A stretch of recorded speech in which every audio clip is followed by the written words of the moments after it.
Today we're going to look at our student Outlook, our student email, and we're going to determine how to set up shared calendar pages and assign tasks. You would go in as you normally would. I have my email already open, so I'm just going to click, but you would go into yours however you normally log on. And this is your email home page.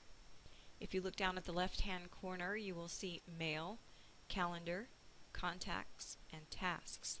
Today we will be focusing on calendaring and tasks. Let's go in and look at calendars. This is your standard calendar page. Now, the way we have it set up right now, or the way I have mine set up, is we have it showing the day. These are my tasks for today. This is your view by the week. Now, this you will notice is the business week. It will go from Monday through Friday. This is the week view that will go from Sunday to Saturday. And this is your month at a glance. As you can see, I have some tasks already set up. Now, you'll notice over on the left, it will show 2013 and it will show the month that you're currently in. It will also show My Calendars and People's Calendars. My Calendars is obviously the owner of the email, and the People's Calendars are calendars that have been set up to share. This is my month at a glance. This is the view from the calendar that I am currently sharing. So if I wanted to look at Jennifer's calendar, and if she had appointments or tasks set up, they would reflect in the days that they were scheduled for. Well, how do you share a calendar? You go in and request to share your calendar. The sharing window appears, and you would choose a recipient, leave the subject line alone. You want to share all of your information, and you want to request permission to view the recipient's calendar as well. Okay, and then you just hit send, and it will send to the recipient of your choice. And just like any email, you can send to multiple recipients. Once they respond to the email, you then have calendar sharing options that will appear over in the People's Calendar. If you have more than one calendar that you share, they will list out over here on the side. You can always change sharing permissions as well. You can determine that once the permission has been granted, and if you're finished with the assignment, if you're finished with the project, if that person no longer works for the company, or if they're no longer a student, you can go in and remove their permission to view your calendar.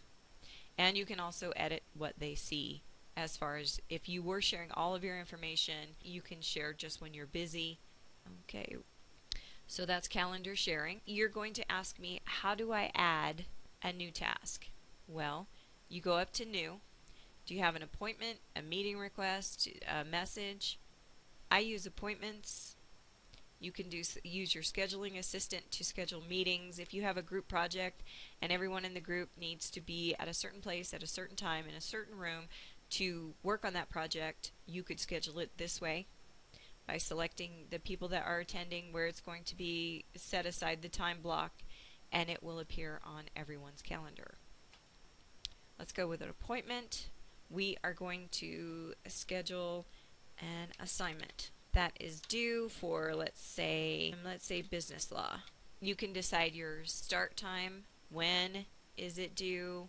When does it start? When is the due date? You could even do this for a test. Say the test opens at noon on Friday and closes at noon on Monday.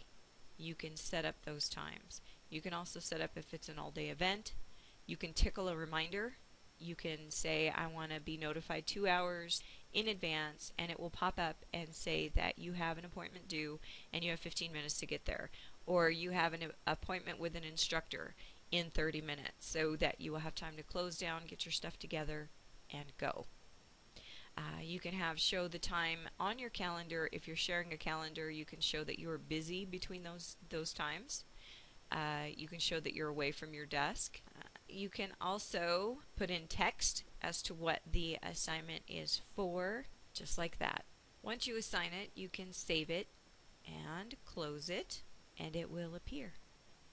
and it will also give you a reminder. If you notice right here on the 30th, I have an event scheduled, and it has appeared up here as an alarm to remind me. In this case, I'm overdue. But if you tickle a reminder prior, also if you tickle far enough ahead, you can hit snooze and it will remind you every 5 minutes.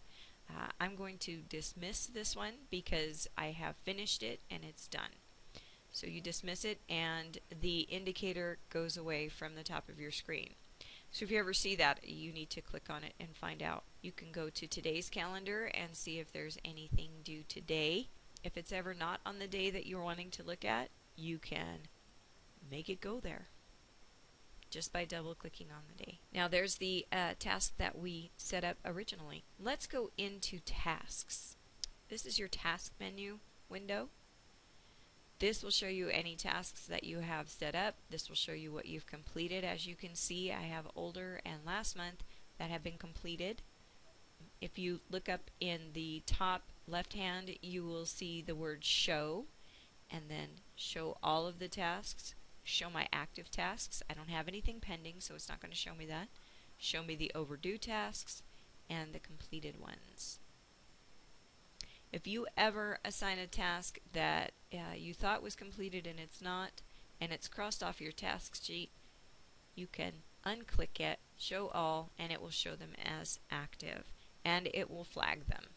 And then if you decide, oh wait, I turned in my time card, I went to my writing lab appointment, then we're all done. To create a new task, all you have to do is click New Task. It's going to give you the option of what is it. Let's say it's for Intro to Law class, and it's going to be started today, and it needs to be completed by, let's say it needs to be completed by tomorrow. You can change your status. Has it started, not started? Is it in progress? Is it waiting on someone else? This is especially important if you have a group project. Has the due date been extended? What day did you finish it? This is very important if you're working out in the field and you're tracking. You can track, well, I finished that motion to suppress on the 25th according to my task menu. If it's a high priority, you can change your priority from low to high, from normal to high, or back, depending on the priority. You can even determine how far it is that you've gotten to 100% complete. If you look down here under more details and click on the double arrow, this is very helpful if you need to track hours on a project. How many hours did you put in total on the project?